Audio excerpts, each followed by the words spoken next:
Yo, what's up mga kaibigan? Nalina tayo magkwentuhan. Ang former MVP and triple-double king Russell Westbrook ay nananatiling walang team at nasa free agency. Maraming team nga ang kompleto na ang roster, subalit hanggang ngayon ay wala pa din team si Westbrook. Nahihirapan nga na makahanap ng team si Russ dahil nagiging liability nga siya tuwing playoffs at alanganin naman na ilagay siya sa isang rebuilding team na walang planong lumaban para sa championship.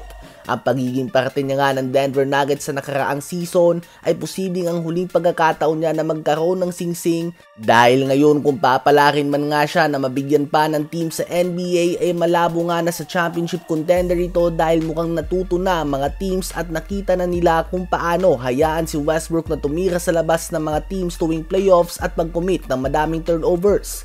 Malaking tulong pa rin nga si Russ when it comes to scoring and bringing the energy. Ganun pa man, minsan nga o medyo napapadalas na siya ang dahilan ng mga talo. Ang kanyang mga turnovers at pagiging reckless ay nagre-resulta sa mga fast break points ng kabilang team.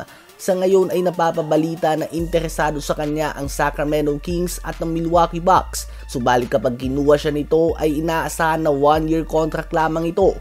At kung ngayon nga ganito na katagal bago siya mabigyan ng kontrata, next free agency nga ay napakalabo na mabigyan pa siya ng team sa NBA bukod na lang nga kung magkampiyon ang team na kumuha sa kanya ngayon. At kung back sa Sacramento Kings man ito ay hindi nga ito expected o at least low chance ito sa ngayon base sa roster na meron ng dalawang team na ito.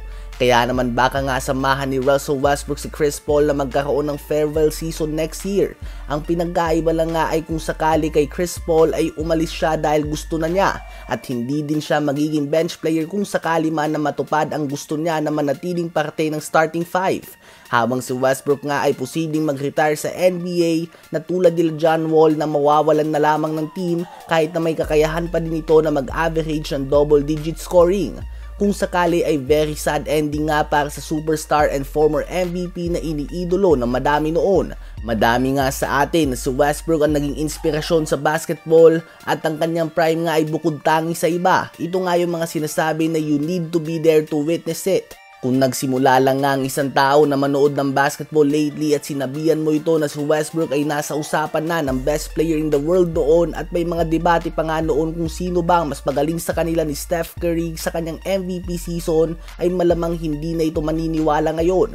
Subalit ibang level nga talaga ang prime Russell Westbrook, one of the best peaks sa last 25 years. Kaya naman let's appreciate the former MVP dahil posibleng ang susunod na NBA season ay ang huling season na niya sa NBA o posibleng napanood na nga natin ang huling season niya kung tuluyan ngang wala nang kumuha sa kanya at manatili siyang free agent. Ano ba masasabi niyo tungkol dito?